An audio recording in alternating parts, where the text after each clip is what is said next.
Ang peacemaking encounter usa ka restorative process nga nagtapok sa biktima sa nakasala ug inilang mga support persons.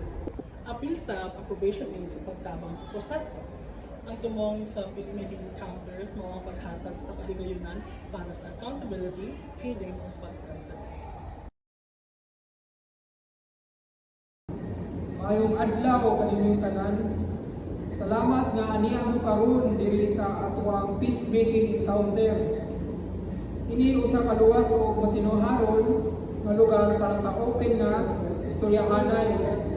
Voluntaryo ang pag-apil ani o confidential o ang tanan ipaambit diri. Mayong adlaw aniya mo karon para tabangan ang atong fasilitator sa proseso para sa isa ka amugaway ug patas para sa atong tanan. Dili pa ta magsugod, magkauyon sa ato ang mga ground rules. So, pinakauna, ispituhay sa ta o isulti ang pagkatinuoron o walay pagputol sa nagsulti. Uyon ba ang tanan? Uyon. So, aron magsugod ta, akong ipasabot ang pagkabo. Kaniadtong Abril Gis, usa ka cellphone na tag-iya sa biktima ang nakuha nga way pagtugot. Ang nakasala nitub-an sa iyang kalambigitan. Sakto ba kini nga summary? Sakto. Salamat. Karon paminawon nato ang biktima. Palihog, ipaambit kung unsaon ka naapektuhan sa maong nahitabo. Sa magkuha sa mga cellphone, nabati na ako mga isang o dili ko kaluwas. Bilang kinibahin sa kwarta na naunsan sa ako mga mensahe o mahimpungan. Sunod sa pipila ka adlaw, sigo kabalaka o naghuna nganong ako man ang mahitabuan.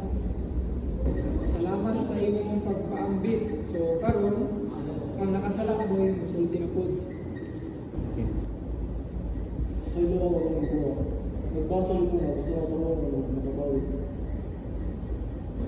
So karon pwede mo magtinubagay kung naamoy mga gustong ipangutana o klarohon.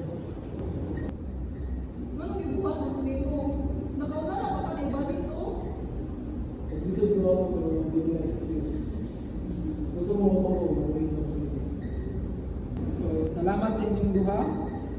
Kini pag-istorya ninyong duha makatabang ni nga mas masabta ninyo o makasabot mo sa tagsa-tagsa. Karon isgutan na pod nato kung sa mga nakatunon aron ma-repair ang mahitabo na nadaot. Suna ko isulat. Ug kasigurdihan na kini makasaylo. Magsulat ko ako sa dito. Pambong ko sa mga consultation so andam ko ng community service. Ako ang mag-monitor o mutabang sa mga dokumentasyon para masiguro ang inyong sabi. Ato ining i-record sa kasabutan. Kaning gisulat ninyo nga pasaylo, counseling o community service. Uyon ba mo?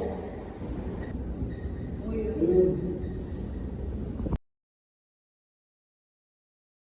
Salamat sa inyong pagka-isog o pagka-manunganon.